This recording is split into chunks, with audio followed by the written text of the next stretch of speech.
ये चालू हो गया है चालू।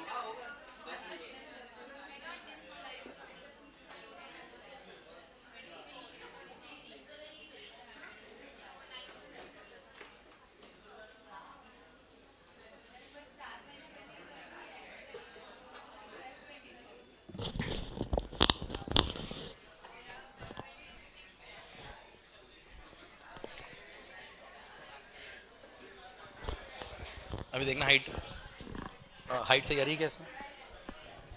Hello, hello hello.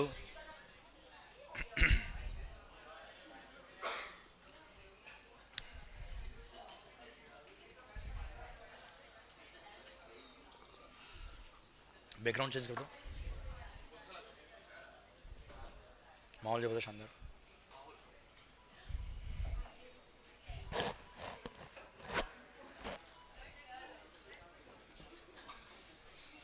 और थोड़ा और हाइट बढ़ सकता है क्या इसमें?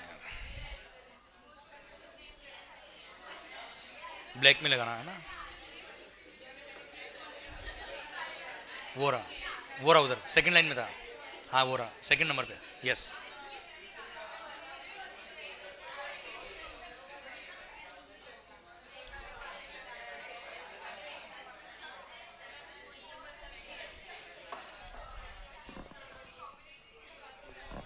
सेंटर कर लेना उसको, है ना? हेलो।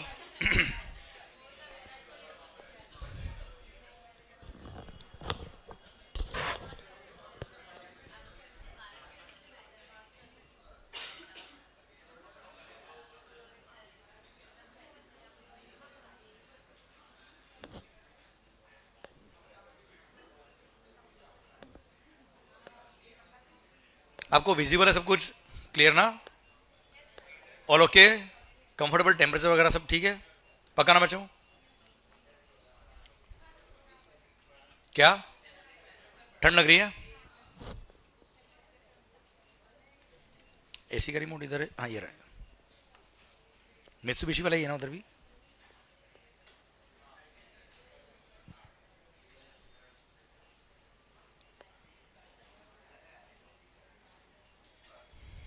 कैमरा कैमरा ऊपर हो सकता है क्या थोड़ा और? मतलब वो या हाइट उतना ही आ रहा है?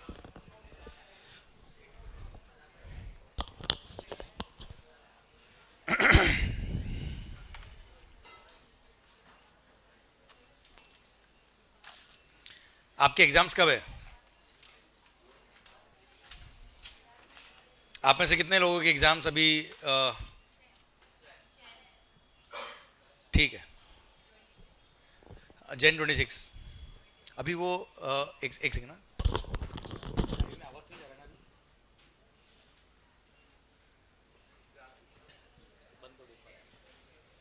एक बार के लिए लाइव में यही दिख रहा है क्या हो रहा है? अच्छा लाइव चालू हो गया है। चालू है साउंड, अच्छा।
ओके स्टार्ट करें क्या?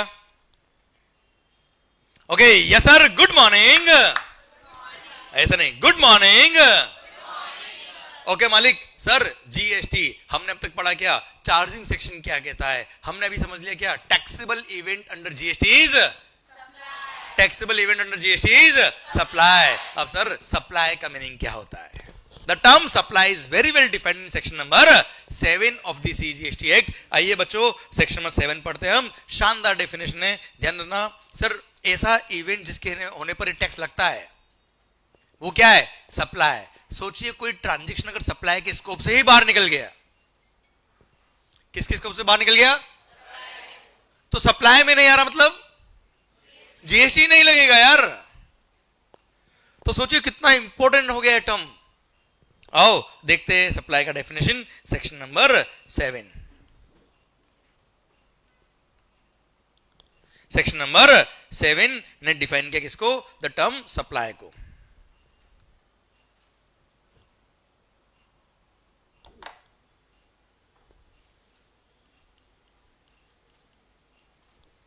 क्लियर? आइए सब सेक्शन 1 से बात करते हैं। Section number 7 sub section number 1। Okay start करें बच्चों। एसी का रिमोट चाहिए? एसी का रिमोट आगे दे देना बेटा। Section number 7 sub section number 1 बताइए क्या बोलता है?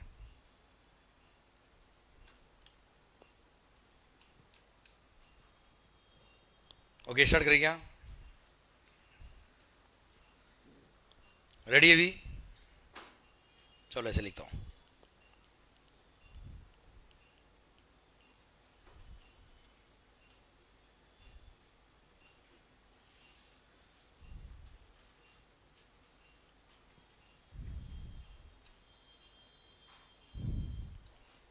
Section number 7 sub section number 1।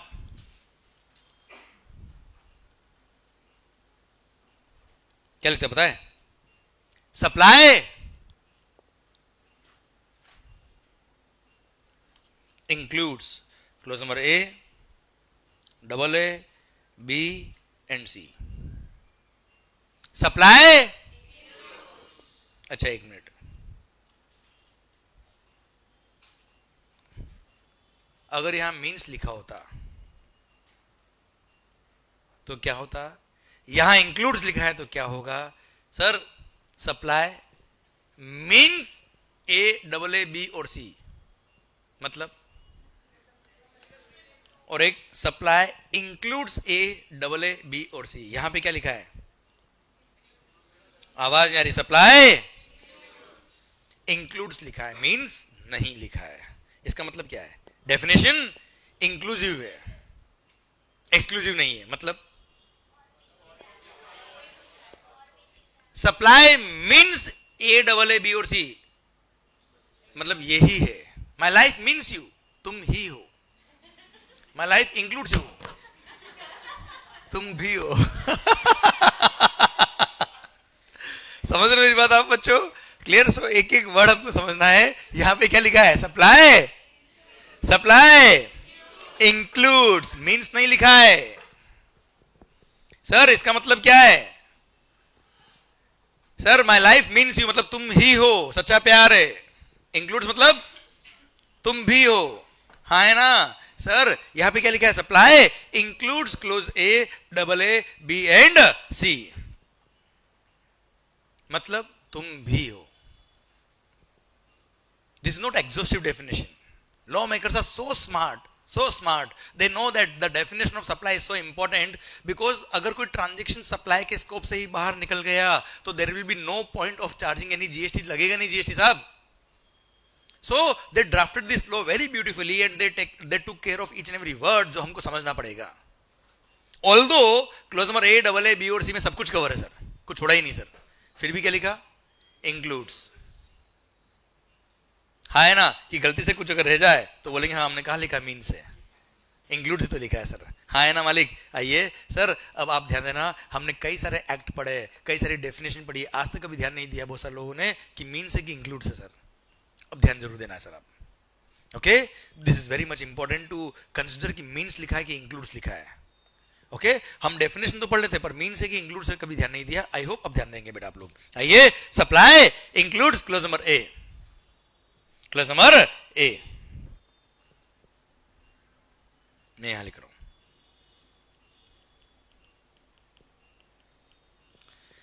Supply includes, पहले बोल दूंगी एक बार.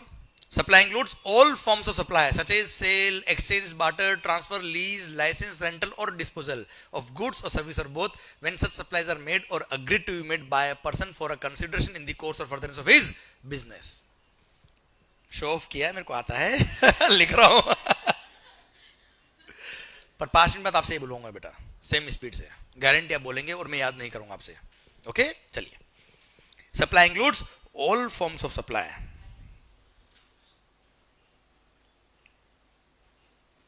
Such is.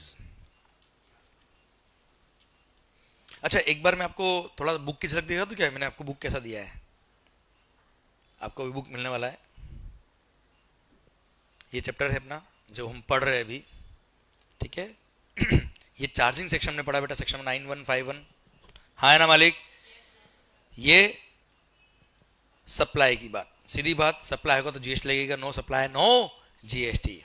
सप्लाई इंक्लूड सिर्फ तुम ही हो नहीं, तुम भी हो. मैंने इस तरह की कुछ चीजें लिख दी है सो दैट आपको पढ़ते वक्त भी एक स्माइल आ जाए और एक आपको ध्यान चला जाए कि हाँ भाई क्या लिखा है यहाँ पे. ठीक है सो दैट आपको वो कॉन्सेंट्रेशन पूरा मिल जाए आपको पढ़ते वक्त और जो मैं यहाँ लिखने वाला हूँ वो यहाँ मैंने लिखा हुआ है बेटा. ये ओके क्लोज नंबर ए पर मैं वहां लिखने वाला हूँ सो दैट आपको पूरा पता रहे कि एक्चुअली एक एक वर्ड का मीनिंग क्या होता है बच्चों. ठीक है उसके बाद मैंने हर एक वर्ड का, हर एक प्रोविजन का आपको एनालिटिकल डिस्कशन दिया है जिसके अंदर मैंने विद एग्जांपल यहां बात करी. मैं एग्जांपल दूंगा अभी आपको यहाँ पे. ठीक है मैं पढ़ाऊंगा तो उसमें एग्जांपल्स कुछ मैंने यहाँ लिखे हुए सर. ओके एक एक वर्ड का इस तरह से मैंने ऑपरेशन किया हुआ है. कुछ मैंने इस तरह की पिक्चर्स यूज की है सो दैट आपको पढ़ते वक्त थोड़ा लाइट माहौल रहे, एकदम सीरियस वे में पढ़ाई नहीं करें आप लोग. एंड कुछ इंपॉर्टेंट वर्ड्स जो मुझे लगे वो मैंने बोल्ड भी मार्क किए, रेड मार्क किए मतलब in fact. Okay so that way you will get the entire content. And कुछ जगह इस तरह के टेबलर फॉर्म दिए सो दैट कंपेरिजन से आप पढ़ पाए. ओके और ये पढ़ने सब आपको. चलो इधर ध्यान दो रहे. Supply section number 7. Section number 7 sub section 1 clause number A बोलता है supply includes all forms of supply such as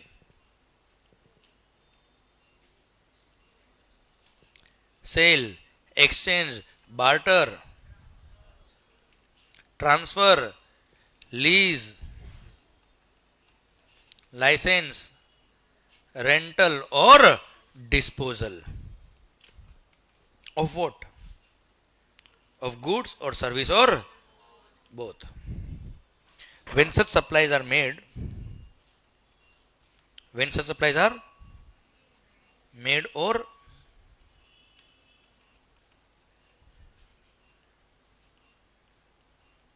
when such supplies are made or agreed to be made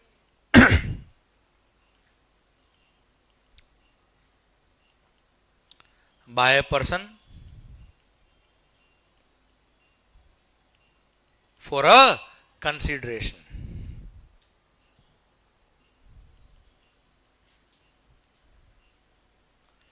In the course or furtherance of business. Full stop. Okay ये लिखा है close number ए में कि supply includes. Okay अभी मैं समझाता हूं बेटा आपको एक एक वर्ड. अभी मैंने लिखा है, आपको याद नहीं करना. याद नहीं करना, हम एक एक वर्ड को समझेंगे कि आखिर इसका मीनिंग क्या है सर. ओके अच्छा पता है जीएसटी पता तो ही खैर. GST is a tax on transactions. GST is a tax on supply of goods और सर्विस पे जीएसटी लगता है. सो फर्स्ट ऑफ ऑल हम सबको समझना है कि ट्रांजैक्शंस कैसे होते हैं, क्या ट्रांजैक्शन है, फिर बात करना किसकी, टैक्स की बेटा. ओके सो हम हर एक वर्ड पढ़ेंगे विद एग्जांपल, मजा आएगा आपको बच्चों. Supply includes all forms of supply. ओ भाई एक मिनट, ये क्लोज नंबर ए ने तो कहानी खत्म कर दी sir. Everything is covered in the scope of the term supply. All forms of supply such is. ये सच इज का मतलब क्या है बेटा, एग्जाम्पल से. हाँ है ना भाई, सच इज मतलब सब कुछ कवर हो गया है. Every form of supply is covered under the scope of the term supply for the purpose of levy of GST, such as sale. ये मार्क मैंने आपको सेल कर दिया for rupees 5000. बताओ सप्लाई है क्या? आवाज नहीं आ रही ओए? यस, ठीक है। एक्सचेंज, पुराना मोबाइल फोन लेके आए, नया फोन अगर आप खरीदना है, पुराना फोन अगर लेके आए तो आपको सपोज 50,000 का नया फोन है तो आपको नया फोन एक्सचेंज के केस में 40,000 में मिल जाएगा बेटा। हाँ है ना? होता है कि नहीं होता sir? Clear? Exchange is also supply. Supply includes all forms of supply such as sale, समझ में आया बेटा? एक्सचेंज समझ में आया? Barter, pure exchange is called barter. क्या नाम सर? हीर, टी लास्ट में, हीत, करेक्ट? ओके, तो सर हीत भाई, सर सुनना ध्यान से, supply includes all forms of supply such as sale, exchange, barter. Pure exchange is called barter. अब हीत भाई ने और मैंने डील किया, मैं इसको इनडायरेक्ट टैक्स पढ़ाऊंगा, बदले में ये मुझे डायरेक्ट टैक्स पढ़ाएंगे, दोनों बर्बाद सर। सुनना, अब पॉइंट मेरा आपसे ये है कि आप क्या कर रहे हो? डायरेक्ट टैक्स पढ़ा रहे हो अगेंस्ट इनडायरेक्ट टैक्स। मैं क्या कर रहा हूं? इनडायरेक्ट टैक्स पढ़ा रहा हूं against direct tax. Clear? That is also supply, that is also supply.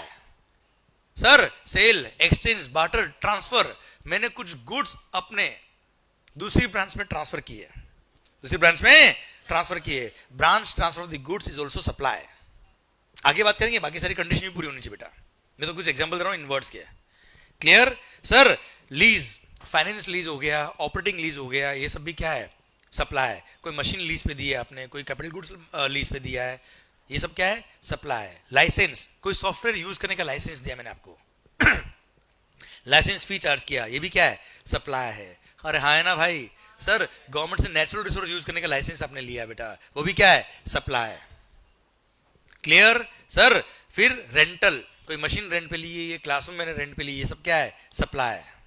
और डिस्पोजल, आपने अपने बिजनेस के एसेट्स क्या कर दिए? डिस्पोज ऑफ कर दिए, वो सब भी क्या है? सप्लाई है। सब सप्लाई के स्कोप में आता है, वो भी सच एज लिखा है बेटा। All forms of supply are covered under the term of supply such as sale. Visualise करो, 10,000 रुपए में या 5,000 में मार्कर सेल किया मैंने बेटा। क्लियर? एक्सचेंज, पुराना मोबाइल फोन दिया, नया फोन लिया आपने बेटा, हाँ है ना? Barter, pure exchange is called barter, हाँ है ना मालिक? फिर transfer, branch transfer of the goods, lease, finance lease, operating lease, sir licence, software use पे लिया, लाइसेंस पे लिया मैंने, देन रेंटल और disposal of the goods is called supply. Yes या नो? पक्का? डन। तो sir when such supplies are made or agree to be made, अच्छा गुड्स हो या सर्विसेज हो, अच्छा एक और हर जगह और बहुत तो लिखा ना बेटा, ये तो गवर्नमेंट ने अपनी सेफ्टी के लिए लिख दिया बेटा, वरना बहुत का कोई रिलेवेंस ही नहीं है। मैं आपको सेक्शन नंबर 8 पढ़ाऊंगा, कंपोजिट सप्लाई और मिक्स सप्लाई वाला, कि जब भी मोर देन वन गुड्स और सर्विस के कॉम्बिनेशन होता है ना कॉम्बो, तो उसको या तो गुड्स बोलेंगे या सर्विस बोलेंगे, हम पढ़ेंगे आगे बेटा। तो there is no sense of both, पर ठीक है सर, नया एक्ट बनाया, कभी कोई गलती से भी इंटरप्रिटेशन ऐसा हो गया तो बहुत के केसेस बाहर नहीं निकल जाए जीएसटी से, इसलिए इन्होंने सब तरफ लिख दिया बेटा, हाँ है ना? क्योंकि कोई टर्म अगर सप्लाई से बाहर हो गई तो जीवन बर्बाद हो गया गवर्नमेंट का सर, हाँ है ना? क्योंकि देश कौन सा बेटा अपना? इंडिया, हिंदुस्तान बेटा। लोग कैसे बेटा अपने आप को देखते होंगे बेटा आप लोग, हाँ है ना सर? सर और बहुत सारे लोग सोच रहे सर खुद को देखेंगे कि आपको जरूर देख रहे हैं हम, तो सर ऐसे ऐसे लोग हैं देश के अंदर कि वो देखना चाहते हैं कहां से हम बाहर निकल जाए टैक्स से बेटा, इसलिए हर एक वर्ड सोच समझ के लिखा है इन्होंने। बट यस आगे जाके समझ में आएगा क्योंकि बोथ का कोई रिलेवेंस बहुत ज्यादा है भी नहीं सर, फिर भी ठीक है। गुड्स और सर्विस और both when such supplies are made और when such supplies are made और मैंने सप्लाई कर दिया, ये तो सप्लाई हो गया, कोई बात आपके हाथ नहीं आएगा मंगल सर। सुनना,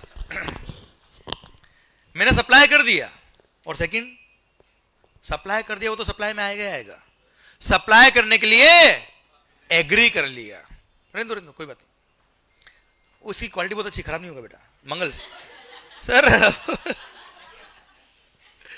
पॉइंट ये कि मालिक सप्लाई कर दिया, वो तो सप्लाई है ही है, सप्लाई करने के लिए एग्री कर दिया, वो भी क्या है? इसका मतलब क्या है यार? देखो सप्लाई कर दिया दैट्स वेरी सिंपल, हमने बात कर ली, एग्जांपल समझ में आ गया, मैंने मार्केट बेच दिया आपको, सप्लाई हो गया। सप्लाई करने के लिए एग्री कर लिया, वो भी सप्लाई है, इसका मतलब क्या है बच्चों? Supply at a future date, agreed. Example advance receive हो गया, simple simple. When I receive some advance तो भी लग गए, क्या? जीएसटी किस पर? एडवांस वाले अमाउंट पे, जितना एडवांस आया उस पे सर। हाँ है ना?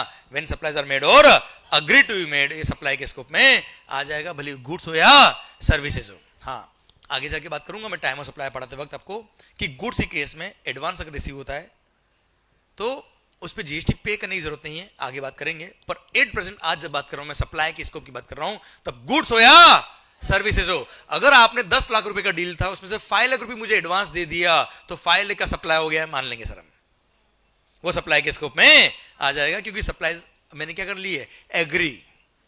ठीक है, supplies made or agree to be made. और मैं इससे कनेक्ट करूंगा क्या? Time of supply. हम आगे पढ़ेंगे अगला चैप्टर बेटा, तब बात करेंगे।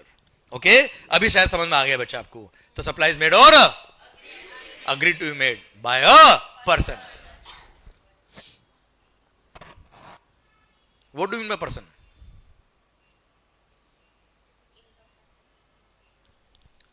सब कुछ कवर कर दिया बेटा, जो आप सोच सकते हो ना वो सब पर्सन है बेटा। Sir person includes individual, HUF, partnership firm, LLP, body corporate, AOP, BOI, sir कोई trust, society, central government, state government, union territory, local authority, कोई आर्टिफिशियल जुरिडिकल पर्सन, सब कुछ आगे किसके स्कोप में? पर्सन के स्कोप में। मतलब किसी को भी बाहर नहीं छोड़ा। क्यों? एक भी पर्सन अगर बाहर निकल जाए तो जीएसटी से बाहर हो जाएगा ना बेटा, तो यार हाँ है ना? इसलिए पर्सन इंक्लूड्स और सब कुछ लिख दिया बेटा उसके अंदर। इनफैक्ट गवर्नमेंट भी इंक्लूड किया है बेटा, कि गवर्नमेंट ने भी अगर कोई गुड्स या सर्विस सप्लाई करी है फॉर अ कंसिडरेशन, उस पर भी जीएसटी लगेगा सर। और बात करेंगे आगे जाके बेटा, क्लियर? तो पर्सन की डेफिनेशन में कोई खास बात नहीं, सब कुछ कवर किया बेटा। By person for it should be for please. अच्छा, हो सकता है कि कोई बात, कोई लाइन, कोई वर्ड मैं आपसे 10 बार बुलवा दूं बेटा, बोलना है। अच्छा, पागल नहीं है कोई, साइको नहीं इधर, ठीक है सर? कोई मीनिंग होगा जो मेरे को आपसे निकलवाना होगा बेटा, और हो सकता है वो अलग अलग तरीके से पूछने से हो सकता है आपको खुद को समझ में, अच्छा ओ ये बोल रहा है क्या मंगल, ठीक है? पर आपको बोलना है बेटा। ओके, जो वीडियो क्लासेस में, जो गूगल ड्राइव देख रहे हैं, अपने घर पे देख रहे हैं, पर फिर भी आपको बोलना है बच्चों, ठीक है? पीछे से मम्मी बोले कि कर क्या रहा है, अकेले बड़बड़ कर रहा है, फिर भी बोलना है बेटा आपको। Sir point is that supply, क्या चल रहा है सर? सप्लाई। अगर आपने सप्लाई किया फॉर तो ही supply,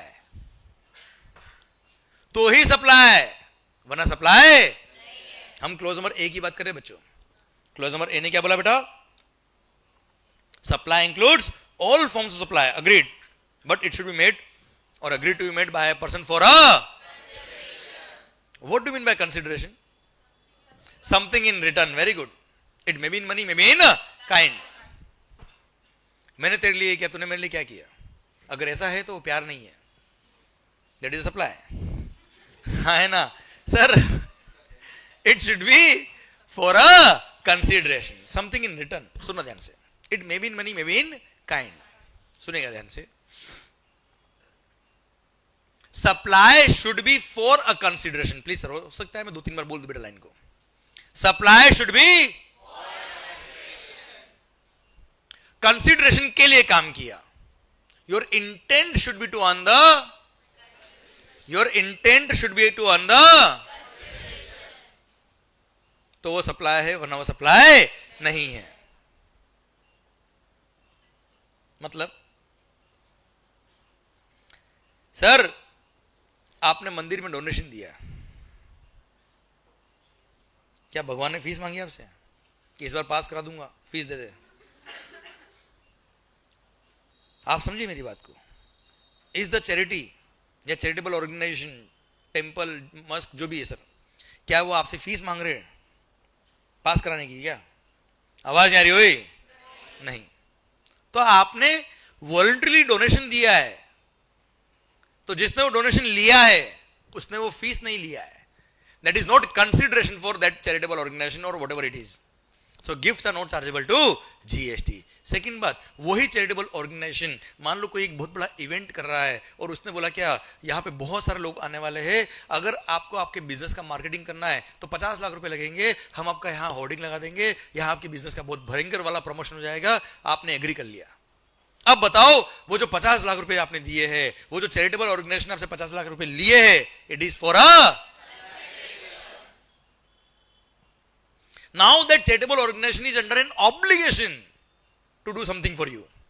what ever is agreed, हाँ है ना भाई, समझे मेरी बात। यही अगर आपने डोनेशन दिया होता तो वो इन रिटर्न वो कुछ करने के लिए लायबल नहीं है यार, समझ रहे मेरी बात। तो this was the question in exam also बेटा, इसका एक सर्कुलर भी खत्म हो गया बेटा कि सर अगर मान लो किसी चैरिटेबल ऑर्गेनाइजेशन को, किसी स्कूल को, हॉस्पिटल को, किसी को भी आपने, मंदिर मस्जिद जो भी है सर, उसको अगर आपने कोई चैरिटी दिया है विदाउट एनी इंटेंशन, या उसने जो आपसे चैरिटी लिया है उसके बदले में उसने कोई आपको ऑब्लिगेशन नहीं दिया है कि मैं ये करूंगा आपके लिए, तो that is not supply at all. हाँ, आपने कोई चैरिटेबल ऑर्गेनाइजेशन को 10 लाख रुपए डोनेट किए सर, डोनेशन, एक्चुअल डोनेशन था, पर चैरिटेबल ऑर्गेनाइजेशन ने क्या किया, just to show their gratitude, philanthropic अपनी इंटेंशन को डिस्प्ले करने के लिए उन्होंने थैंक यू लिखा है। होता ना सर कई बार बेंच होती है, बेंच पे लिख देते हैं इन दी मेमोरी ऑफ श्रीमती ब्ला ब्ला ब्ला, हाँ है ना भाई, clear, in the memory of Shri भी होता है कई बार बेटा सर, तो सर तो श्री को कोई याद ही नहीं करता है साहब, श्रीमती याद है सर, पॉइंट। सो आपने कई बार देखा होगा उसने थैंक यू करने के लिए किसी कमरे के बाहर लिख दिया, होता ना सर, एक वॉल पे लिख दिया आपका नाम या कहीं डिस्प्ले कर दिया आपका नाम, तो just to show their gratitude, just to say you thank you sir.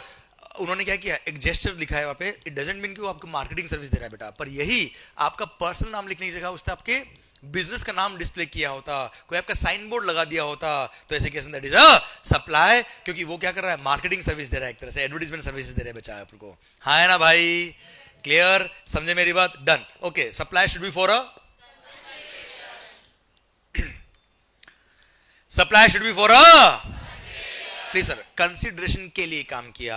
आप अपने दिल से हमेशा पूछिएगा, is it for a consideration, जो आप काम कर रहे हो क्या है वो कंसिडरेशन के लिए है, अगर यस तो सप्लाई है, वरना सप्लाई नहीं है। एग्जांपल देता मैं आपको और भी, सर मान लो अच्छा से नहीं मान रहे, देखो गलत एग्जांपल दे दूंगा मैं, मान लो, good, supply should be for a consideration, consideration के लिए काम किया। सर मान लो आप नीचे क्लासरूम से नीचे गए चाय पीने, और वहां पे कोई आया और उसने आपसे कोई एड्रेस पूछा, आपने उसको एड्रेस बताया, is it for a consideration, आवाज नहीं आ रही, ओए नो।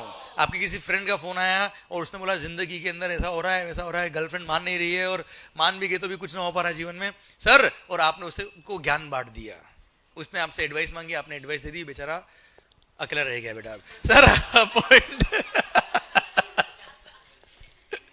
पॉइंट मेरा आपसे ये कि सर बताइए, आपने जो फ्री एडवाइस दी, is it chargeable to GST, आवाज नहीं आ रही, ओए गूगल क्या कर रहा है, आपको फ्री में कई सारी चीजें प्रोवाइड कर रहा है साहब, क्या वो कोई फीस चार्ज कर रहा है आपसे, no, all these are not chargeable to GST at all, but at the same time now you are a chartered accountant or cost accountant or company secretary, अभी आपके किसी फ्रेंड ने या किसी ने भी आपसे कोई लीगल कंसल्टेंसी ली है, कोई आपसे ओपिनियन ली है, कोई काम करवाया है, उसके लिए आपने फीस चार्ज किया उससे, अब बताओ सप्लाई है कि नहीं सर, आवाज नहीं आ रही, ओए सप्लाई है कि नहीं सर, बिल्कुल है, it is for a consideration. आपने इनवॉइस लिखा अपने दोस्त को कितने का, 10 लाख रुपए प्लस जीएसटी का बेटा, कितने का बेटा बताओ, सप्लाई है कि नहीं सर, एग्रीमेंट लिखा है, कॉन्ट्रैक्ट लिखा है, आपने बिल लिखा है, it means it is for a supply है। और दोस्त तो आपका ही था ना बेटा, वो सर्विसेज ली, भाग गया बेटा, बाद में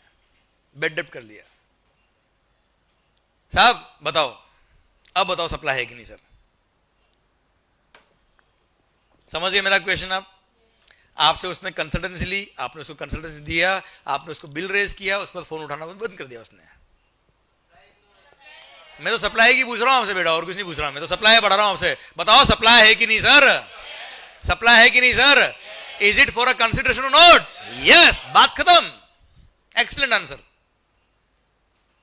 और खास बात जीएसटी भी लगेगा, मम्मी से लोन लेके टैक्स पे करना पड़ेगा, पर पे करना पड़ेगा भाई साहब, क्योंकि it is for a consideration, supply के स्कोप में आ गया, पैसा आए ना आए we don't care, supply was for, चलो आपने मान लो कोई बहुत जोरदार काम किया सर, शानदार, और खुश होके पापा ने आपको 10 लाख रुपए दे दिए बेटा, खुश होके पापा ने गिफ्ट दिया आपके अकाउंट के अंदर, कितना 10 लाख रुपए, आप सीए बन गए, मजा माहौल जबरदस्त शानदार हो रहा है बेटा, क्लियर, पापा ने बोला ले बेटा 10 लाख रुपए, मजे कर जीवन में, पिछले 4 साल में तुमने कुछ नहीं किया, जा। अरे समझ रहे हो मेरी बात बेटा, सीए कर रहे मतलब तपस्या कर रहे बेटा, आप सीए बन गए, पापा ने 10 लाख रुपए दिए, जा मजे कर ले जीवन में। अब बताओ, अच्छा आप प्लीज उस 10 लाख के बाद वाले इवेंट में मत इमेजिन करिए बेटा अभी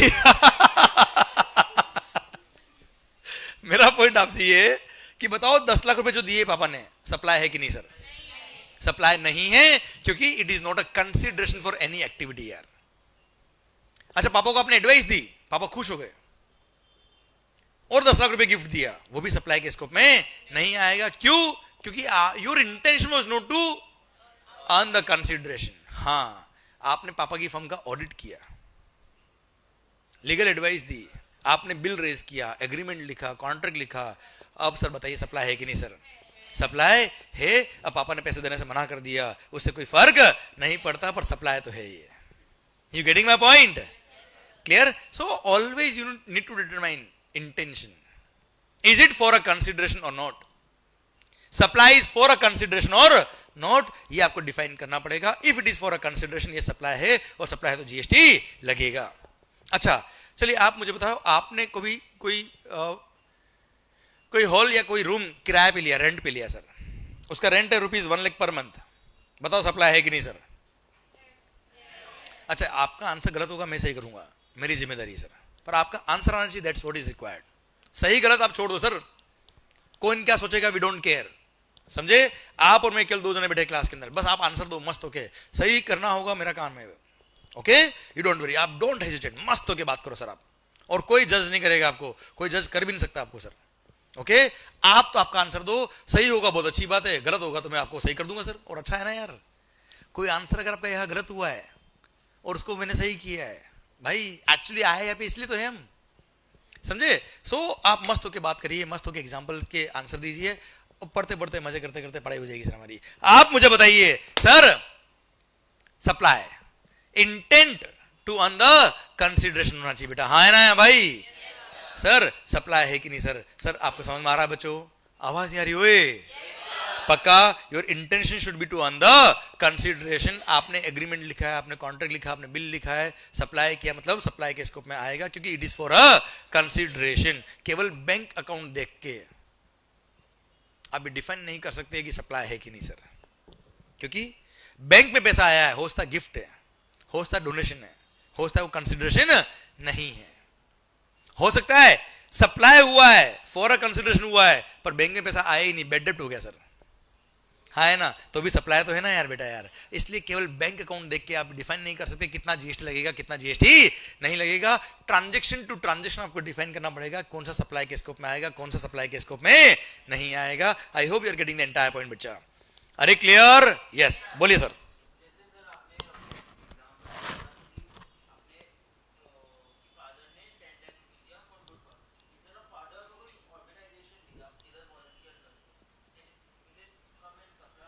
मैंने देखो फादर का एग्जांपल जो लिया ना, वो तो ऐसे ही लिया बेटा, कोई भी इंसान हो सकता है।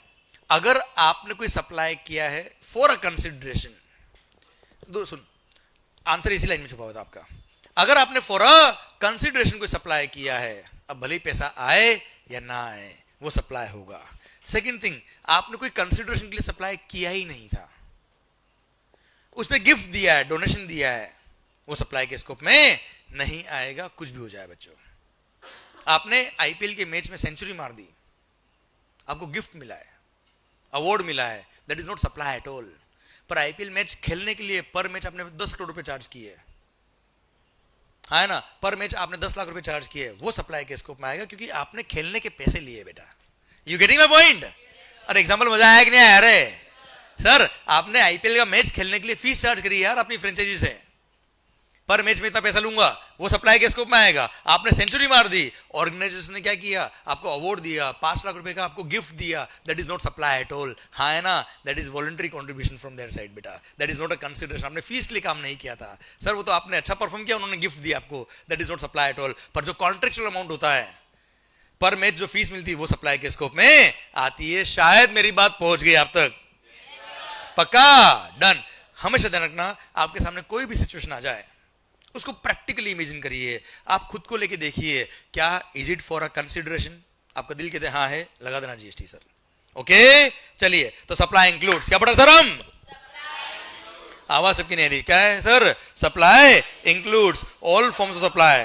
Supply includes all forms of supply such as sale, exchange, barter, transfer, lease, license, rental or disposal of what?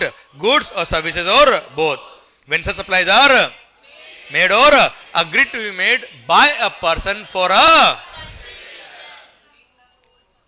बस यही तक बात करी हमने. मान लो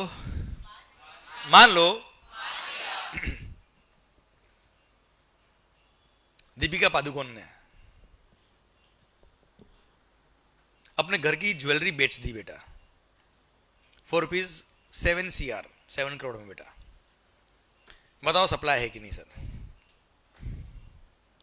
अच्छा, दीपिका पादुकोण पर्सन है, बोल चलो हाँ. अरे फील नहीं करना है केवल सर. पर्सन है, उसने गुड्स बेचा है बेटा. आवाज नहीं आ रही, क्या बेचा है sir? Goods for a, goods बेचा है फॉर अ, हाँ जी, हाँ मालिक. यहां तक तो समझ में आ रहा है बेटा, यहां तक तो सप्लाई के इसको में दिख रहा है. पर आगे वाली लाइन क्या बोलती है? इन the course or furtherance of business. क्या ज्वेलरी बेचना उनका बिजनेस है? क्या ज्वेलरी बेचना उनका बिजनेस का असेट है बेटा? बिजनेस का असेट बेचा क्या उन्होंने? नहीं. बिजनेस का असेट बेचना भी बिजनेस के स्कोप में आता है बच्चों. हाँ है ना भाई? ये बिजनेस के स्कोप में नहीं आ रहा, इसलिए सप्लाई के स्कोप में नहीं आएगा, अदरवाइज सप्लाई के स्कोप में आता. और यही अगर ज्वेलरी का शोरूम वाला ज्वेलरी बेचता तो? आवाज नहीं आ रही हुई? आता. सेकंड थिंग, अगर मान लो मैंने अपने बिजनेस के एसेट बेच दिए बेटा. क्या बेच दिए मैंने? अपने बिजनेस के असेट्स. अगर मैंने अपने बिजनेस के असेट्स बेच दी, वो भी सप्लाई के स्कोप में आएंगे, और सप्लाई के स्कोप में आएंगे तो जीएसटी लगेगा. क्लियर? जैसे प्रोजेक्टर है बेटा, ये प्रोजेक्टर मैंने अपना बिजनेस का असेट है, बुक्स ऑफ अकाउंट में प्रोजेक्टर है मेरे पास, और मैंने प्रोजेक्टर बेच दिया. ऑल्दो प्रोजेक्टर बेचना इज नॉट माय बिजनेस, पर मैंने बिजनेस का एसेट बेचना बेटा. बिजनेस का एसेट बेचना भी क्या कहलाता है? बिजनेस की डेफिनेशन के स्कोप में आता है, और ये सप्लाई के स्कोप में आएगा, और सप्लाई के स्कोप में आएगा मतलब जीएसटी लगेगा. हाँ है ना सर? डन. चलिए, दीपिका पादुकोण ने अपने घर की पुरानी ज्वेलरी बेची थी बेटा, वो सप्लाई के स्कोप में नहीं आएगा. पर दीपिका पादुकोण ने ज्वेलरी बना के बेचा होता तो? समझना बात को ध्यान से. उसने ज्वेलरी बना के बेचा है तो सप्लाई के स्कोप में आएगा. भले वो एक्ट्रेस है, उसका ज्वेलरी का बहुत बड़ा लंबा चौड़ा बिजनेस नहीं है, वो out of vocation, out of profession, out of उसको मजा आता है, उसका पैशन है, वो ज्वेलरी बना के बेच देती है साल में 2 बार. हाँ है ना? तो सर ये भी बिजनेस के स्कोप में आता है. भले आपके पास वॉल्यूम हो या ना हो, फ्रीक्वेंसी हो या ना हो, उससे फर्क नहीं पड़ता है. ओके, समझे मेरी बात? देखो, घर की पुरानी पेंटिंग बेची आपने, घर की पुरानी, वो सप्लाई के स्कोप में नहीं आएगा. पर आप एक चार्टर्ड अकाउंटेंट है, प्रैक्टिसिंग सीए हो, आप कंसल्टेंसी देते हो, सप्लाई के स्कोप में आता है. पर सर साल में कभी कभी जब आपको अच्छा मूड होता है, आप पेंटिंग बनाते हो बेटा, मजनू भाई हो बेटा. और सर पेंटिंग बना के आप क्या करते थे बेटा? बेच देते हो, और कोई खरीद भी देता है. खास बात ये है. अब पॉइंट ये है मेरा आपसे कि सर आपने पेंटिंग बना के बेचा है ना बेटा, although you are a practising chartered accountant बेटा, वो भी पेंटिंग जो आपने बेची है बना के, वो सप्लाई के स्कोप में आएगी, वो बिजनेस के स्कोप में आएगी, और उस पर जीएसटी लगेगा. ऑल्दो साल में 2 बार ही पेंटिंग बनाते हो बेटा आप, केवल 2 पेंटिंग, तो भी सप्लाई के स्कोप में आएगा. ठीक है? क्लियर? तो आपको हर ट्रांजेक्शन को सोचना पड़ेगा, डिफाइन करना पड़ेगा, in the course of furtherance of business में वो पुट हो रहा है कि नहीं हो रहा है. यही अपने घर की पुरानी पेंटिंग बेच दी होती है, वो सप्लाई के स्कोप में नहीं आती. क्लियर? तो there must be a direct linkage between supply and consideration, and should not be any casual link. There should be direct nexus between activity and consideration, तो सप्लाई के स्कोप में आएगा, वरना सप्लाई के स्कोप में नहीं आएगा. क्लियर है सर? पक्का? डन. दिल से पूछने का क्या, मैंने काम क्यों किया है? For a consideration. बात खत्म. सप्लाई के स्कोप में आएगा, but it should be in the course or furtherance of business. Clear है मालिक? डन. ये था आपका क्या, section number 7, sub section 1, clause number ए, जिसके अंदर मोर और लेस बात करें 99% ट्रांजेक्शन सारे इसमें कवर हो जाएंगे बच्चा.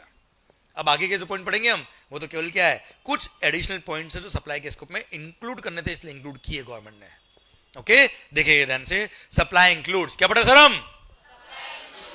क्लोज नंबर ए बोलता है मालिक क्या, all forms of supply such as sale, exchange, barter, transfer, lease, licence, rental और disposal of what, goods or services or both, when such supplies are made or agreed to be made by a person for a in the course or furtherance of his business। बोला ना आपने sir, बोला ना अभी आपने, क्या मैंने याद कराया आपको? याद हो गया ना सर? बोला था ना प्यार किया नहीं जाता, प्यार, यस, गुड। तो supply should be for a, supply should be for a consideration plus it should be in the course or furtherance of business. Detail में मैंने आगे लिख दिया बेटा। ओके बच्चों ध्यान देना, हर प्रोविजन को प्रैक्टिकली समझना और पढ़ना बहुत जरूरी है, और वो अगर आपने कर लिया, सक्सेस विल बी योर्स। आने दो, जो क्वेश्चन आने दो, हो जाएगा आपसे, आराम से होगा, अपने आप होएगा। ठीक है, आप ध्यान देना, कोई भी क्वेश्चन बनेगा, कोई भी केस आपके सामने आएगा, आपको प्रोविजन अप्लाई करना आना चाहिए, दैट्स इट। गलती क्या होती है बहुत सारे बच्चों से, प्रोविजन अप्लाई करना ही नहीं सोचते यार, बस याद कर लिया डेफिनेशन। याद करने से क्या होगा सर? क्या एग्जाम में आएगा राइट डाउन सेक्शन नंबर 7? कभी ऐसा आएगा कि आप सोचे फाइनल लेवल पे आके सर, कभी आएगा क्या, what is the importance of management, text planning, वो what are the benefits of planning, है बिजनेस स्टडीज पढ़ रहे हैं क्या हम? समझ रहे हो मेरी बात बच्चों आप? So please please try to understand the practicality of the subject. And आपने भी सुना होगा, देखा होगा, अभी इंस्टीट्यूट जो है वो प्रैक्टिकल ओरिएंटेड क्वेश्चंस पूछता है। तो प्रैक्टिकल ओरिएंटेड मतलब न्यूमेरिकल नहीं होता मेरे भाई, समझे मेरी बात? जो हम एग्जांपल से बात करें वही प्रैक्टिकल ओरिएंटेड है, और डे 1 से हम ऐसे ही पढ़ते हैं सर, ऐसा नहीं कि अभी, समझे? चलिए सर, मेरे एग्जांपल ये घिसी पिटे सर्विस टैक्स के टाइम से चल रहे सर, 2010 से, same examples, clear, same consideration था, same in the course or furtherance of business था, सब कुछ सेम है सर। ठीक है, उसको थोड़ा मॉडर्नाइजेशन दे देता हूं मैं बस। पॉइंट समझ में आ रहा है कि नहीं आ रहा है sir? Point is that 100% it should be practical oriented. ठीक है, आपका माइंड इतना अच्छा ओपन हो जाना चाहिए कि you should be able to analyse the situation and apply the law, that's it. वो करना सीख लिया, काम हो गया बेटा। एंड एक बात और, मैं हर बार बोलता हूँ, शायद आपने कई बार सुना भी होगा मेरे से ऑनलाइन प्लेटफॉर्म पे, कहीं भी यूट्यूब वगैरह पे, मैं हमेशा कहता हूँ, हर बच्चे को कहता हूँ, आप केवल पास होने के लिए ना पढ़े, आप सीए बनने के लिए पढ़े, आप सीए में बनने के लिए पढ़े, जो प्रोफेशनल कोर्स आप कर रहे हो वो बनने के लिए आप पढ़े। आप सीए कर रहे हो, आप हर वो प्रोविजन जो आज पढ़ रहे हो, उस प्रोविजन के आप सीए बन जाने चाहिए, दैट्स इट। उस प्रोविजन के अगर आप सीए बन गए, सीए डिग्री दूर नहीं फिर आपसे। Clear? This should be clear intention in your mind. आप ध्यान देना, जिस दिन आप पूरा सब्जेक्ट खत्म कर देंगे, जिस दिन आप पूरा सिलेबस पूरा कर देंगे, उस दिन सीए नहीं बनेंगे आप। क्लियर? आप रोज सीए बनेंगे, तब जाके एक दिन अपना डिग्री आपके पास आएगी बच्चों। ओके, और मैं उसी इंटेंशन से आपको पढ़ाऊंगा, और आपको भी उसी इंटेंशन से पढ़ना है, मजा आ जाएगा आपको, गारंटी मेरी सर आपसे। ओके, आइए क्लोज नंबर डबल ए पढ़ते हैं हम सर। एओपी बीवाई क्या सर? और उसके मेंबर्स क्या है मालिक?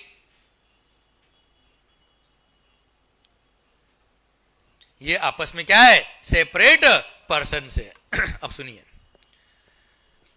सुनिए ध्यान से, जैसे हम सबने मिलकर ग्रुप बना दिया, फ्रेंड्स क्लब, कोई सोसाइटी बना दी, रेजिडेंट वेलफेयर सोसाइटी बेटा, होता ना क्लब, सोसाइटीज, इसके मेंबर्स होते हैं, मेंबरशिप फी पे करते हैं हम लोग बेटा। क्लब उसके अगेंस्ट में क्या करता है? हमको कई सारी सर्विसेज प्रोवाइड करता है, time to time meeting arrange करता है, हमारे लिए कॉमन वेलफेयर के लिए बहुत सारे काम करता है बच्चों। तो club is providing services to members for which members are paying membership fee या whatever the charges it may be. So अगर कंसिडरेशन चार्ज किया है, क्या चार्ज किया बेटा? तो यस, क्लब ने मेंबर को सर्विसेज दी है। या कभी मान लो मेंबर ने क्या किया, क्लब को बोला कि साहब आपकी अकाउंटिंग करनी है, आपका मैनेजमेंट करना है, वो हम संभाल लेंगे। दो मेंबर ने बोला कि पूरे क्लब की अकाउंटिंग हम देख लेंगे, मैनेजमेंट हम देख लेंगे, उसके लिए हम 10,000 रुपये पर मंथ चार्ज करेंगे सर। होता ना सर ऐसा? तो member are providing services to club, तो they are two different person, they are providing services for a consideration, supply के स्कोप में आएगा। अच्छा, ये मैंने सर्विसेज के एग्जांपल दिए, गुड्स के एग्जांपल भी हो सकते हैं सर। क्लब ने मेंबर्स को सस्ते में गुड्स बेचे बेटा, प्रॉफिट मार्जिन कम करके, क्योंकि अपनी मेंबर है सर, तो गुड्स बेचना यार, फॉर अ कंसिडरेशन, सप्लाई के स्कोप में आएगा। या मेंबर ने क्लब को गुड्स सप्लाई किया, सप्लाई के स्कोप में आएगा। अच्छा, दो मेंबर ने आपस में ट्रांजैक्शन किया, सप्लाई के स्कोप में आएगा। कोई तकलीफ है क्या यार? तो एक्चुअली क्या था बच्चों, सर्विस टैक्स के टाइम से झगड़ा चल रहा था सर, डिस्प्यूट था मालिक। और डिस्प्यूट में ये लिखा था, क्या डिस्प्यूट था कि क्लब जब मेंबर को सर्विसेज देता है तो मेंबर क्या बोलते हैं, क्लब कौन, हम ही तो है, मेंबर कौन, हम ही तो है, हम खुद ही खुद को पैसा दे रहे हो, खुद ही खुद को सर्विस दे रहे हैं, तो it is called self service. और सेल्फ सर्विस पे जीएसटी सर्विस टैक्स नहीं लगना चाहिए। और कई सारे कोर्ट्स ने, कई सारे ट्रिब्यूनल ने जजमेंट भी दिए हुए थे सर इस पे, झगड़े बहुत पुराने टाइम के थे। तो गवर्नमेंट ने क्या कर दिया, साफ साफ बोल दिया दिमाग खराब मत करना मंगल। और सेक्शन नंबर 7 सबसेक्शन 1 जो सप्लाई की डेफिनेशन है ना सर, डेफिनेशन, उसके क्लोज नंबर डबल बी में, डबल ए के फॉर्म में इसको इंसर्ट कर दिया और बोल दिया क्या, notwithstanding anything contained in any of the act या any of the judgment, decree, order, किसमें कुछ भी लिखा, we don't care, unincorporated AOP BOI और उसके मेंबर्स दो सेपरेट पर्सन कहलाएंगे। और इन्होंने अगर आपस में ट्रांजैक्शंस किए फॉर अ कंसिडरेशन तो सप्लाई के स्कोप में आएंगे। दिमाग खराब मत करना। कोई टफ बात, कोई खास बात, पक्का, डन। चलिए एक और एग्जांपल में देता आपको।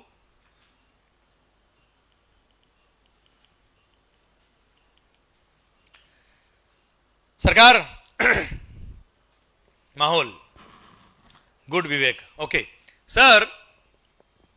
एक और चीज समझना है बच्चों, मान लो कोई एओपी हो गया, एओपी मतलब एसोसिएशन ऑफ पर्संस, बीओआई मतलब बॉडी ऑफ इंडिविजुअल्स, या कोई भी क्लब का नाम ले लो सर आप, या कोई भी जेवी जॉइंट वेंचर हो गया, है ना।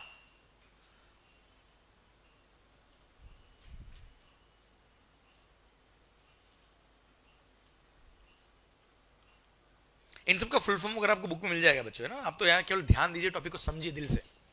घर जाके बुक को केवल रीड करने का है, याद नहीं करने का है। मैं वापस ये कह रहा हूँ, बहुत सारे स्टूडेंट्स मेरे से पूछते हैं और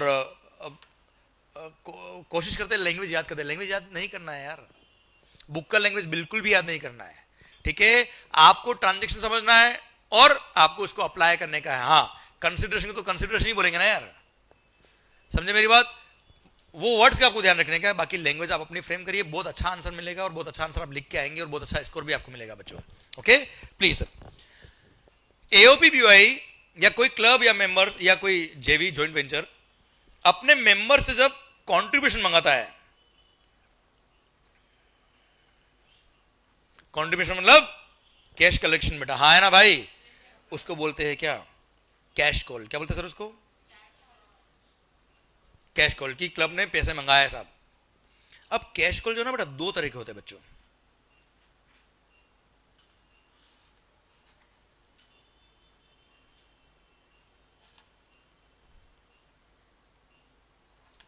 एक तो रेवेन्यू नेचर होता है, मतलब खर्चा जैसा, मेंबरशिप फी एग्जांपल। एग्जांपल क्या है, मेंबरशिप फी। और एक होता है कैपिटल कंट्रीब्यूशन सर।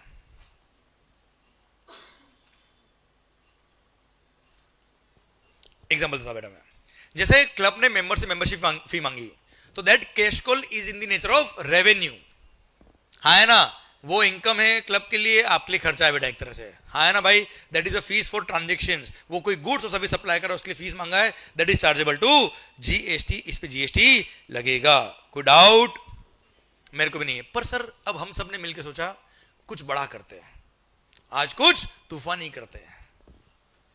हम सब ने बोला कि ये मेंबरशिप वगैरह पे करते हो तो ठीक है, कुछ बड़ा काम करते हैं। और हम सब ने सोचा एक काम करते, मुंबई के अंदर बैंड्रा में एक बहुत बड़ा प्रोजेक्ट लेके आते हैं रेजिडेंशियल। एक एक मेंबर 5-5 करोड़ रुपए इन्वेस्ट करेगा,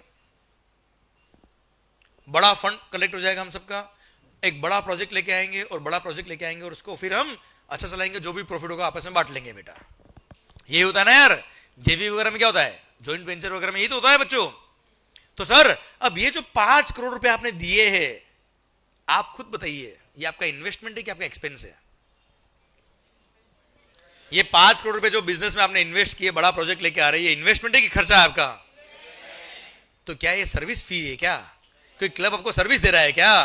तो whenever cash calls are in the nature of capital contribution, then it is not chargeable to GST, ये सप्लाई नहीं है, इस पे कोई जीएसटी नहीं लगेगा, it's a pure transaction in money.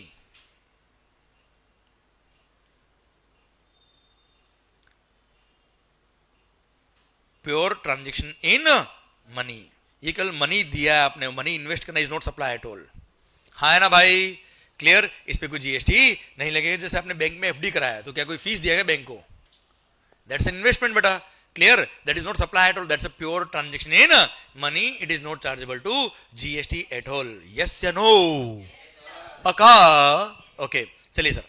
So section number 7 subsection number 1 supply includes clause number double A हम पढ़ रहे हैं। डबल ए ने बोला क्या कि sir AOP BY joint venture या कोई भी ऐसा कॉन्स्टिट्यूएंट, कोई भी ऐसा ऑर्गेनाइजेशन, कोई भी कॉन्स्टिट्यूएंट और उसके मेंबर्स ने अगर आपस में ट्रांजेक्शन किया है फॉर अ कंसिडरेशन, भले वो डेफर्ड पेमेंट हो, भले वो कैश में हो या भले वो काइंड में कंसिडरेशन हो, ये सब सप्लाई के स्कोप में आते हैं और उस पर जीएसटी लगेगा बच्चों। क्लियर?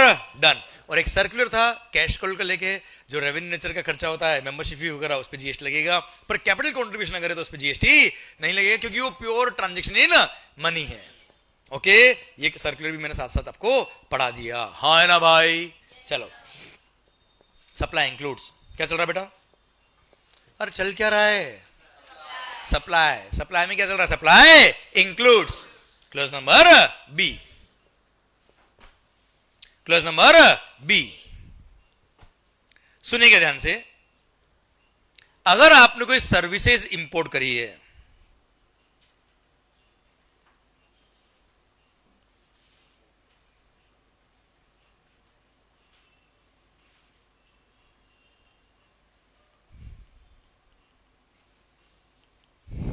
सुनना, क्लोज में बी बोलता है क्या?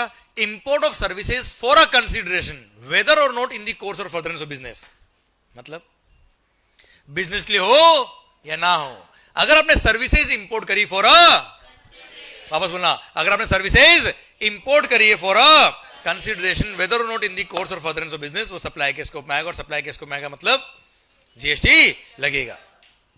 एग्जांपल दू, एग्जांपल दू, गूगल पे आपने कुछ सर्च किया, सॉरी क्या बोला मालिक? गूगल पे आपने सर्च किया, क्या गूगल सर्च के लिए गूगल ने कोई आपसे चार्जेस लिए? गूगल तो आउट ऑफ इंडिया ना बेटा, उससे आपने सर्विसेज ली एकदम, तो इंपोर्ट ऑफ सर्विस तो हो गया। Is it for a consideration? Is it for a consideration? No.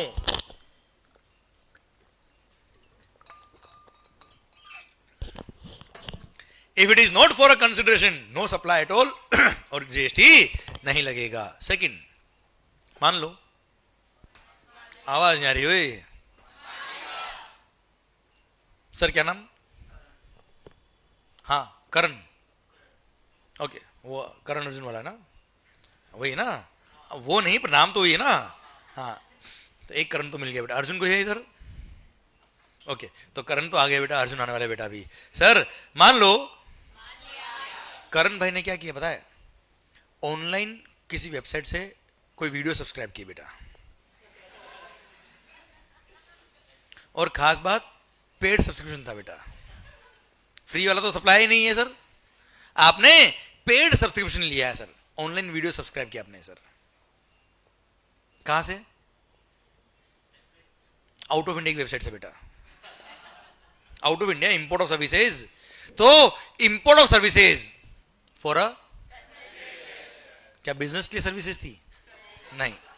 तो sir whether or not in the course or furtherance of business supply के स्कोप में आएगा, और सप्लाई के स्कोप में आएगा क्या लगे जाएगा बच्चा? जीएसटी।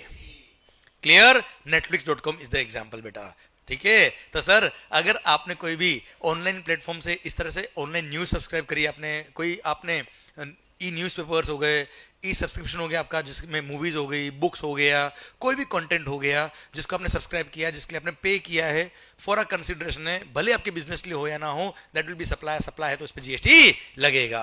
क्लियर? डन। कोई खास बात? चलिए, तो इंपोर्ट ऑफ सर्विसेज क्या बोला बच्चों? For a whether not in the course or furtherance of business is supply. अच्छा एक चीज बताइए मेरे को, जब हमने क्लोज नंबर ए पढ़ा था, क्लोज नंबर ए, वहां क्या पढ़ा था? All forms of supply, but it should be for a consideration plus it should be in the course or furtherance of business. It should be in the course or furtherance of business plus it should be for a consideration.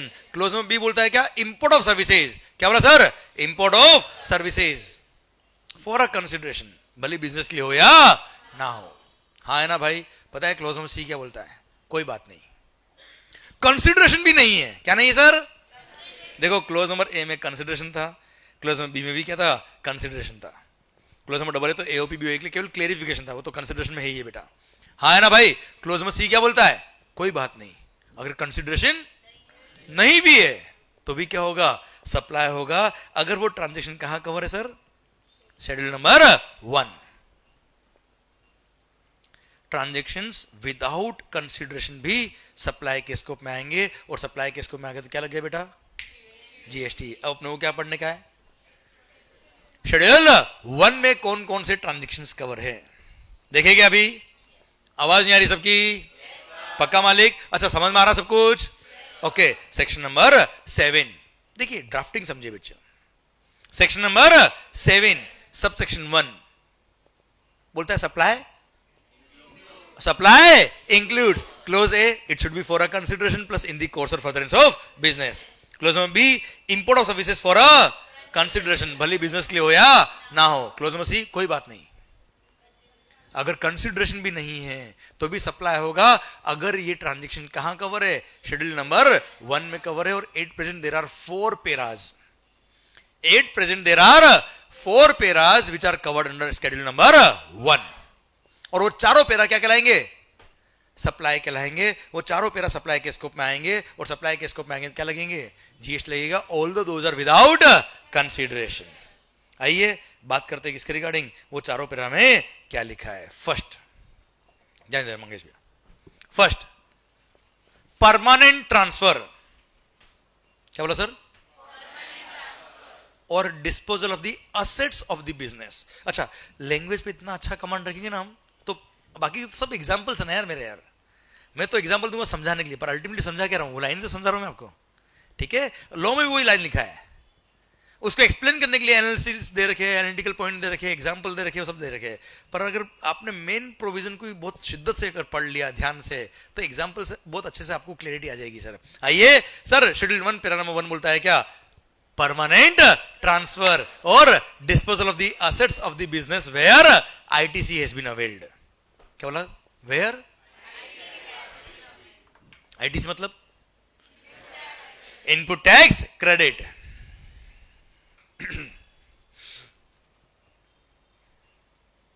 अगर आपने कोई asset purchase किया, जैसे आपने अपने business के लिए laptop purchase किया,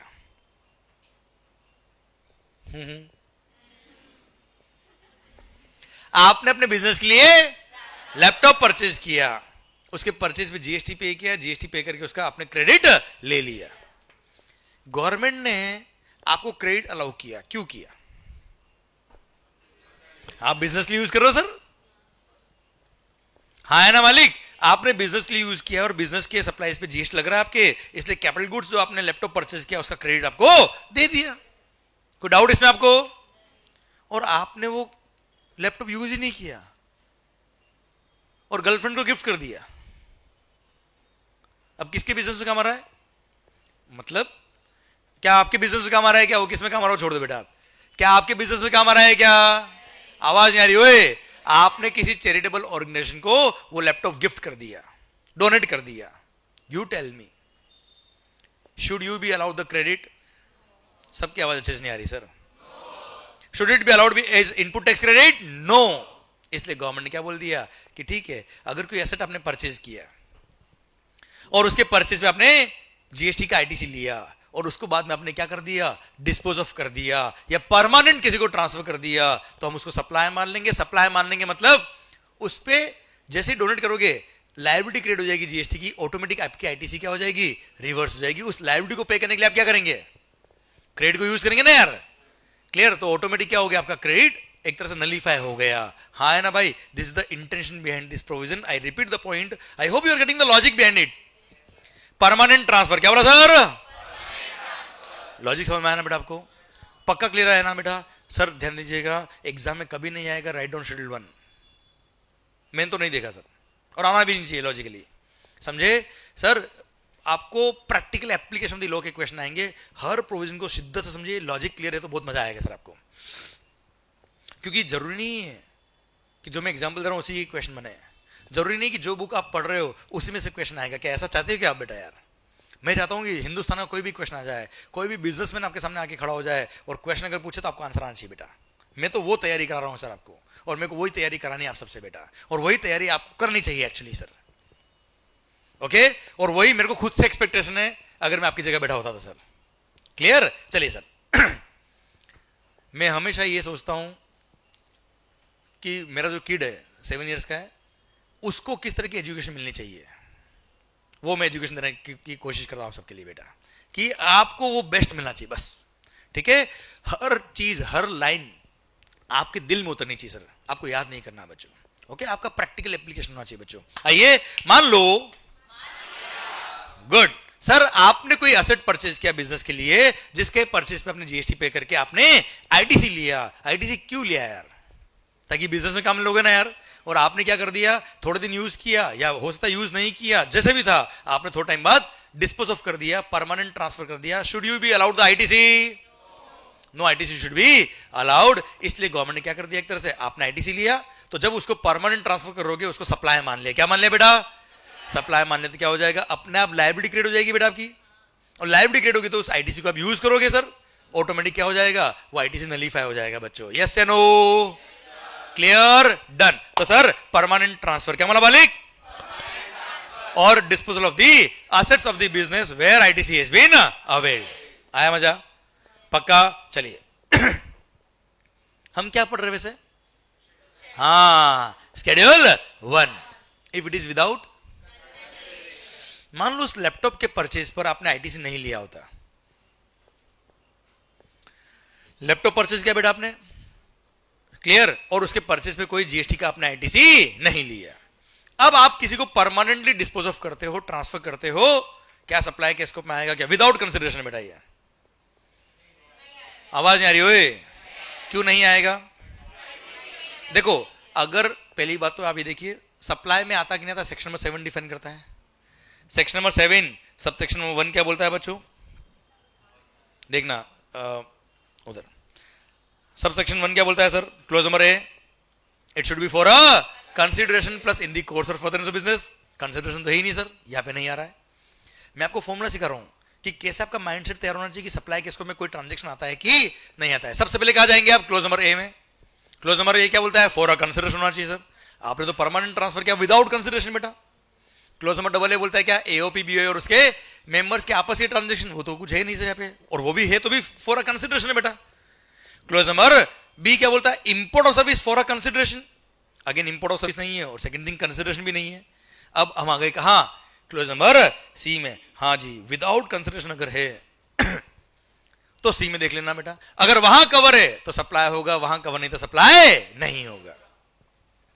अब शेड्यूल 1 में हम पहुंचे, पहला पैराग्राफ पढ़ा हमने। फर्स्ट पैरा बोलता है क्या? Permanent transfer or disposal of the assets.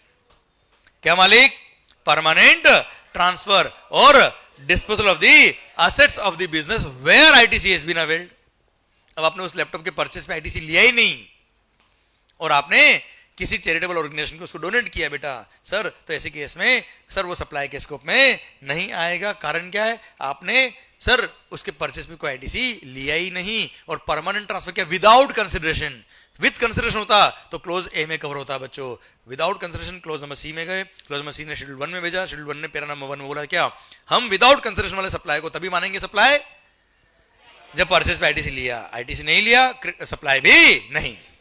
पक्का? लॉजिक बताओ इसका?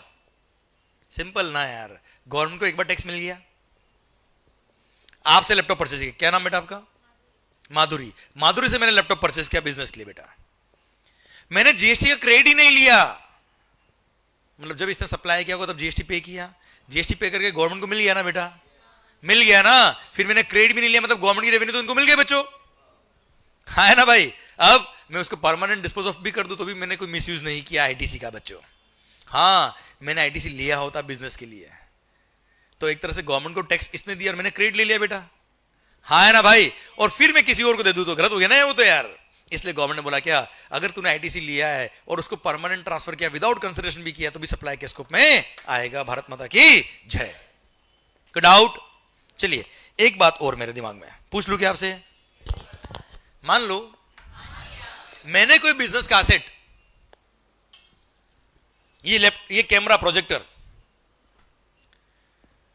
ये मेरे बिजनेस के एसेट से मेरी बुक्स में दिख रहे बेटा। क्या नाम सर आपका? नमन भाई। सर इसको मैंने लैपटॉप बेच दिया, इसको मैंने कैमरा बेच दिया, 4 रुपीज 1 लाख। बताओ सप्लाई के स्कोप में आएगा कि नहीं आएगा सर? आवाज नहीं आ रही ओए। अच्छा कभी कभी क्या होता है, बहुत इजी होता है ना अगर क्वेश्चन, तो ऐसा लगता है कुछ बात तो नहीं इसके अंदर। कुछ बात नहीं है, इजी है। मैंने अपने बिजनेस का कैमरा इसको बेच दिया रुपीज 1 लाख में, बताओ सप्लाई है कि नहीं सर? कहां कवर हो रहा है सप्लाई में?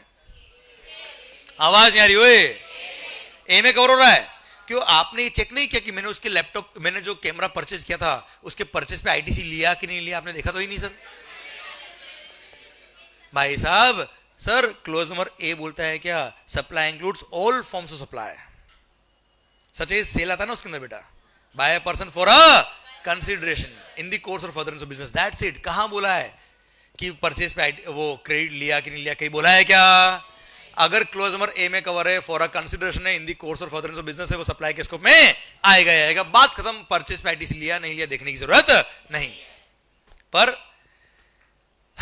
परमानेंट ट्रांसफर होता विदाउट कंसिडरेशन, परमानेंट ट्रांसफर होता विदाउट कंसिडरेशन, तो जरूर देखना होता कि उसके परचेज पे मैंने आईटीसी लिया कि नहीं लिया, क्योंकि विदाउट कंसिडरेशन के केस में क्लोज नंबर सी देखा जाता है। क्लोज नंबर सी बोलता है क्या कि permanent transfer or disposal of the asset of the business supply के स्कोप में आता है अगर उस गुड्स के परचेज पे तूने आईटीसी लिया था तो। हाँ है ना भाई? मजा आया कि नहीं आया बात में सर? अरे पक्का डन। देखो दिखाता हूं मैं आपको सर, ये रहा, ये शेड्यूल 1 चल रहा है बेटा, ये शेड्यूल 1, इसके 4 पैरा है बेटा। अभी मैंने फर्स्ट पैरा आपको पढ़ाया बच्चों, analytical discussion of the para 1, para 1 to 7, para 1 का एनालिटिकल डिस्कशन। ठीक है, ये मैंने एग्जांपल दे रखे हैं। ठीक है, ये देखो आप, लैपटॉप परचेज फॉर बिजनेस, अभी हमने पढ़ा ना बच्चों। मैं बता रहा हूं कि बुक कैसे आपको यूज करना है, केवल नॉवल की तरह बेटा, मजा आएगा। आप आज जो मैंने पढ़ा है वो आज पढ़ के आना, दैट्स इट भाई, कल का कल देखेंगे जीवन में। ठीक है, लैपटॉप परचेज फॉर बिजनेस, हाँ है ना सर? सोल्ड विथ कंसिडरेशन, अगर आपने कंसिडरेशन के लिए बेचा है, सोल्ड, लैपटॉप परचेज किया, बेच दिया फॉर अ कंसिडरेशन, सप्लाई है कि नहीं मुझे बताओ बेटा? है। बात खत्म, डन। देखने का भी नहीं कि परचेज पे आईटीसी लिया कि नहीं लिया, क्योंकि सेक्शन नंबर 7(1) ए में कवर है, लिखा है मैंने, always supply whether ITC is availed or not. मजा आया? हाँ, लैपटॉप जो परचेज किया था आपने, ट्रांसफर्ड विदाउट कंसिडरेशन, तो चेक करेंगे क्या आईटीसी अवेल किया था या नहीं किया था। अगर आईटीसी अवेल किया था तो सप्लाई है शेड्यूल 1 पैरा 1, हाँ है ना भाई? और अगर परचेज पे आईटीसी नहीं लिया था तो विदाउट कंसिडरेशन है, तो शेड्यूल 1 में कवर नहीं होगा, कोई सप्लाई नहीं होगा। शायद क्लियरिटी से समझ में आ गया बेटा? तो जो भी एग्जांपल मैं यहां दे रहा हूं वो मोरलेस आपको मिल जाएंगे यार। ठीक है, आपको मस्त होकर पढ़ना है, रीड करना है, आपको लर्न करना है, आपको याद नहीं करना, मगअप नहीं करना बच्चों। ओके सर, नॉवल की तरह पढ़िएगा, इमेजिन करिएगा क्या हर ट्रांजेक्शन को, जिस तरह से मैं यहां आपको इमेजिन करवा रहा हूं बच्चों। ओके, देखिए ये मैंने एग्जांपल भी दे दिया बेटा, जैसे मैंने अभी लैपटॉप का एग्जांपल दिया वैसे मैंने एग्जांपल दिया था क्या, गुड्डू भैया एंड कंपनी बेटा। ठीक है, देखा गुड्डू भैया का नाम सुना आपने बेटा कभी? गुड बेटा, गुड्डू भैया एंड कंपनी डोनेट भी करते बेटा। ये देखो sir, old AC to charitable schools, किसको? चैरिटेबल स्कूल को। क्या करते हैं ये? ओल्ड एसी डोनेट करते हैं बच्चा ये। This will qualify a supply if ITC had been availed by Guddu भैया and company on purchase of such AC. हाँ है ना भाई? कोई खास बात थी क्या बेटा? तो ये छोटे छोटे एग्जांपल्स मैंने लेक्चर में आपको बुक में मिल जाएंगे, जो मैंने यहाँ आपको बात करी है, सो दैट जब रिवाइज करेंगे आपको लगेगा हाँ सब मेरे को आता है बच्चों। ओके, इसलिए मैंने आपको बोला आप नहीं भी लिखेंगे चल जाएगा बच्चों, है ना, मेरे सब लिखा हुआ आपके लिए। आइए सर, सप्लाई इंक्लूड्स, क्या पढ़ रहे हैं सर? सप्लाई इंक्लूड्स, उसका हमने section number 7 sub section 1 clause number सी शुरू किया है। शेड्यूल 1 में जो भी ट्रांजैक्शंस कवर है वो सब सप्लाई के स्कोप में आएंगे, और सप्लाई के स्कोप में आएंगे मतलब जीएसटी लगेगा, हाँ है ना सर? और जीएसटी लगेगा तो जीएसटी पे करना पड़ेगा, सप्लायर इस लेवल बच्चों, क्लियर? अच्छा अच्छा, रिवर्स चार्ज लगेगा, फॉरवर्ड चार्ज लगेगा, ये मेरा पॉइंट नहीं, मेरा पॉइंट क्या सप्लाई है कि नहीं सर? ठीक है सर, उसका हमने शेड्यूल 1 पैरा नंबर 1 अभी पढ़ा हमने। आइए पैरा नंबर 2, एक लंच ब्रेक ले ले बेटा, पहले ब्रेक ले ले पहले। चलिए सर एक ब्रेक ले लेते हैं हम लोग, और उसके बाद will continue with the remaining portion of the chapter बेटा, हाँ है ना भाई? आगे के प्रोविजंस पढ़ेंगे हम, जितने भी हम कवर कर पाएंगे उतने। ओके चलिए सरकार, मिलते हैं ब्रेक के बाद, and then will continue with the remaining para of schedule number 1। Thank you so much. अच्छा, जो भी लाइव ऑनलाइन देख रहे हैं, यहां पे ये लेक्चर, ये स्ट्रीम में स्टॉप कर रहा हूं, और जस्ट हाफ एन आवर बाद, एग्जैक्टली हाफ एन आवर बाद 30 मिनट्स आप देख लीजिए, नोट कर लीजिए अपनी घड़ी में, will rebegin with the lecture, and एक पार्ट अपना और हो जाएगा इसके बाद में बेटा। ओके डन, तो लाइव स्ट्रीम भी आप स्टॉप कर दीजिए, डन। माहौल जबरदस्त शानदार, मिलते हैं ब्रेक के बाद। Thank you so much.